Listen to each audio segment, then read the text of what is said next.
એક ખૂબ જ સુંદર અને રંગીન બગીચો હતો, જ્યાં જાત જાતના ફૂલો ખીલ્યા હતા. આ બગીચાની નજીક એક નાનકડા ઘરમાં દિયુ નામની એક છોકરી રહેતી હતી. દિયુને ફૂલો અને પતંગિયા ખૂબ ગમતા હતા. તે દરરોજ સવારે બગીચામાં જતી અને પતંગિયાઓ સાથે દોડાદોડી કરતી, તેમની પાછળ ભાગતી અને તેમને જોયા કરતી. એક દિવસ દિયુ બગીચામાં ગઈ ત્યારે તેણે જોયું કે બધા પતંગિયાઓના રંગ ઝાંખા પડી ગયા હતા. પહેલાં જે ચમક હતી તે જાણે ગાયબ થઈ ગઈ હતી. દિયુને બહુ દુઃખ થયું. તેણે એક વૃદ્ધ પતંગિયાને પૂછ્યું, પતંગિયા ભાઈ, તમને શું થયું છે? તમારા રંગો ક્યાં ગયા? વૃદ્ધ પતંગિયાએ ઉદાસ થઈને કહ્યું, દિયુ બેટા, અમારા બગીચાના જાદુઈ ઝરણાનું પાણી સુકાઈ ગયું છે. એ ઝરણાનું પાણી પીવાથી જ અમારા રંગો ચમકતા હતા. જો એ પાણી પાછું નહીં આવે તો અમારા રંગો કાયમ માટે ગાયબ થઈ જશે. દિયુ બહુ ચિંતામાં પડી. તેણે નક્કી કર્યું કે તે જાદુઈ ઝરણાને પાછું લાવશે.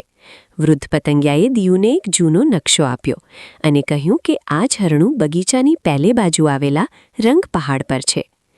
દિયુએ તેની નાનકડી બેગમાં થોડો નાસ્તો અને પાણી લીધું અને નીકળી પડી.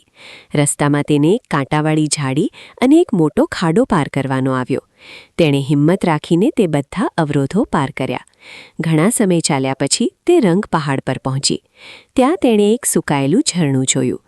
ઝરણાની પાસે એક મોટો ગોળ અને ચળકતો પથ્થર હતો.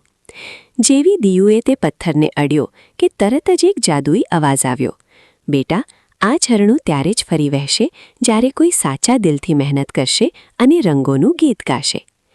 દિયુને થયું કે આનો અર્થ શું હશે. તેણે આસપાસ જોયું. તેને ત્યાં ઘણા બધા રંગબેરંગી પથ્થરો પડેલા દેખાયા. દિયુએ તરત જ તે પથ્થરોમાંથી સુંદર રંગો પસંદ કરીને ઝરણાની આસપાસ એક મસ્ત ડિઝાઇન બનાવી દીધી. પછી તેણે પોતાની મધુર અવાજમાં એક સરસ મજાનું ગીત ગાયું, જેમાં તેણે બગીચાના ફૂલો અને પતંગિયાઓના રંગોની પ્રશંસા કરી. જેવી દિયુએ ગીત પૂરું કર્યું તે જાદુઈ પથ્થર ચમકવા લાગ્યો અને સુકાયેલા ઝરણામાંથી ફરીથી ખળખળ કરતું પાણી વહેવા લાગ્યું.